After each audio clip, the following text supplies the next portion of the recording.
10वें अध्याय में विभूतियों का वर्णन है।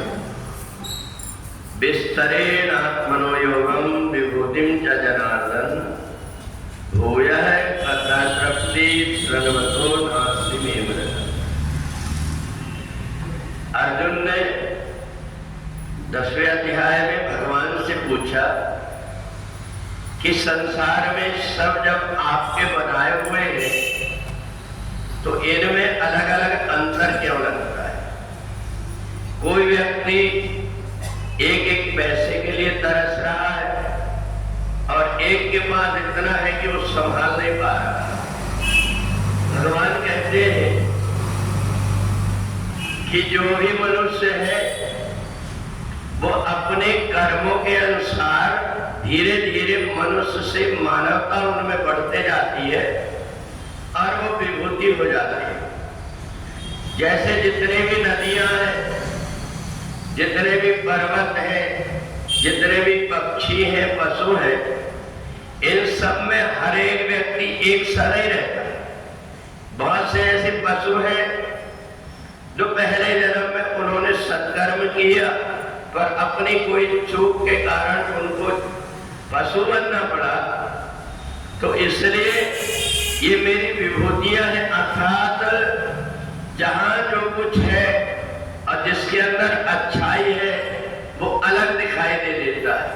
मनुष्यों में 2-4 आदमी को खड़े कर लो, उनमें मुन्ने मुन्ने मतिर भिन्ना, जितने भी हैं उनमें अलग अलग प्रकार के विचार होते हैं।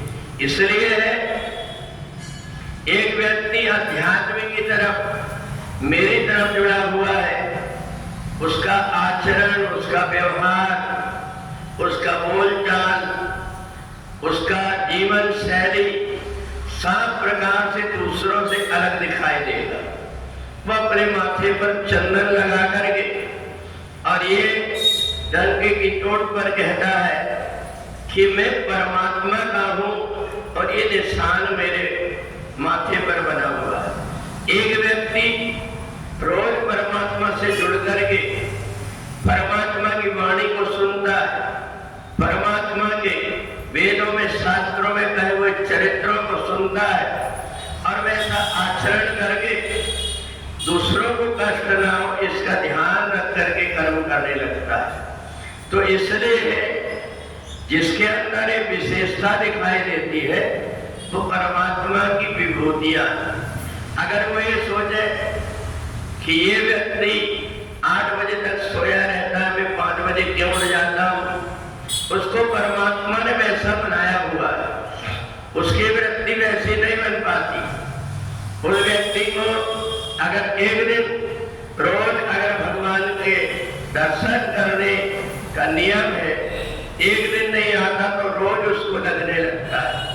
और ये जो मेरी वाणी है गीता, जो व्यक्ति सुनता है धीरे धीरे उसका अंतःकरण गंगा के जल से निर्मल हो जाता है।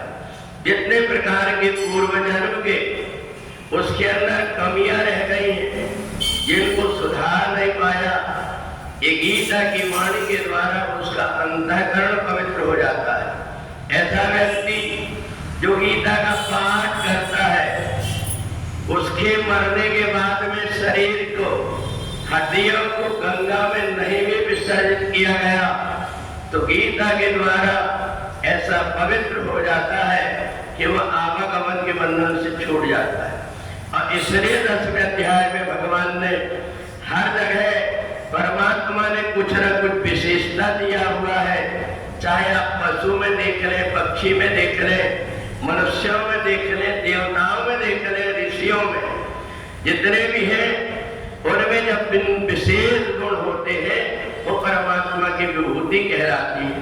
तो इसीलिए 10वें अध्याय में भगवान ने कहा जो मेरे जितने निकट होते जाता है उसके अंदर उतनी अच्छाइयां आती जाती है और उन्हीं अच्छाइयों के आधार पर उस वर्ग में वो व्यक्ति आता है और मेरे द्वारा उसी प्रकार का उसका ध्यान रखा जाता है और वो मेरे नजदीक होता है और मैं हमेशा उसके अंदर अच्छाई आए इसके लिए प्रयत्न करते रहता हूँ। बोले वृंदावन बिहारी लाल